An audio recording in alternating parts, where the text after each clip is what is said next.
অর্থনীতি পুনরুদ্ধার করে ঘুরে দাঁড়িয়েছে বাংলাদেশ, মন্তব্য প্রধান উপদেষ্টার। প্রধান উপদেষ্টা ডক্টর মোহাম্মদ ইউনূস বলেছেন, শেখ হাসিনার ধ্বংস করা অর্থনীতিকে পুনরুদ্ধার করে আবার ঘুরে দাঁড়িয়েছে বাংলাদেশ।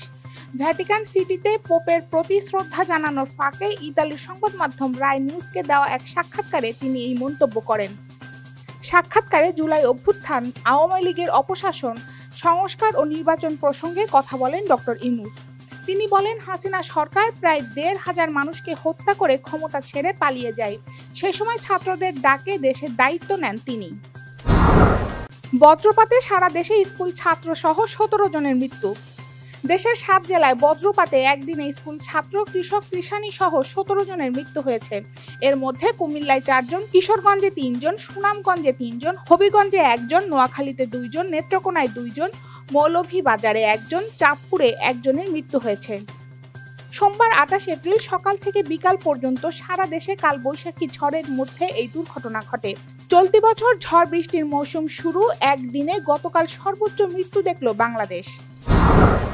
দেশবাসীকে মানসিকভাবে প্রস্তুত থাকতে বললেন পাকিস্তানের প্রতিরক্ষামন্ত্রী। ভারত ও পাকিস্তান সত্যিই যুদ্ধে জড়াবে কিনা তা আভাসের জন্য আগামী ২-৩ দিন খুব গুরুত্বপূর্ণ বলে মনে করেন পাকিস্তানের প্রতিরক্ষামন্ত্রী খাজা মুহাম্মদ আসিফ। দেশবাসীকে এই ইস্যুতে মানসিকভাবে প্রস্তুত থাকার আহ্বান জানিয়েছেন তিনি।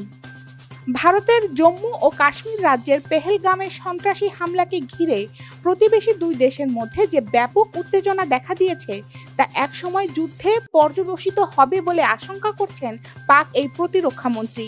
সম্প্রতি ব্রিটিশ সংবাদ মাধ্যম রয়টার্সকে প্রদান করা এক সাক্ষাৎকারে ভারতের সামরিক আক্রমণ আসন্ন বলে উদ্বেগ প্রকাশ করেন তিনি। দক্ষিণ আফ্রিকার পর্যটন নগরী কেপ টাউনে ভয়াবহ দাবানল। দক্ষিণ আফ্রিকার কেপ টাউনে টেবিল মাউন্টেন এলাকায় ভয়াবহ দাবানল ছড়িয়ে পড়েছে। ২৬ এপ্রিল শনিবার সন্ধ্যায় সূত্রপাত হওয়া এই দাবানল দ্রুত বাতাসের কারণে আগুন ছড়িয়ে পড়েছে আশেপাশের বিস্তীর্ণ এলাকায়। পরিস্থিতির অবনতি হওয়ায় এখন পর্যন্ত ২০০টিরও বেশি পরিবারকে নিরাপদ স্থানে সরিয়ে নেওয়া হয়েছে।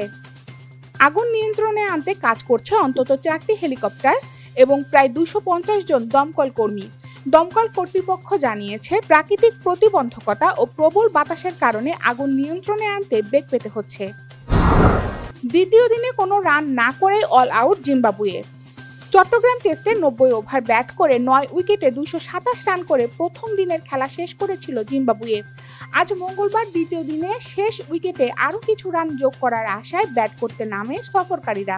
তবে ক্রেগ আরভিনের দলকে নতুন দিনে কোনো রান করতে দেয়নি বাংলাদেশ।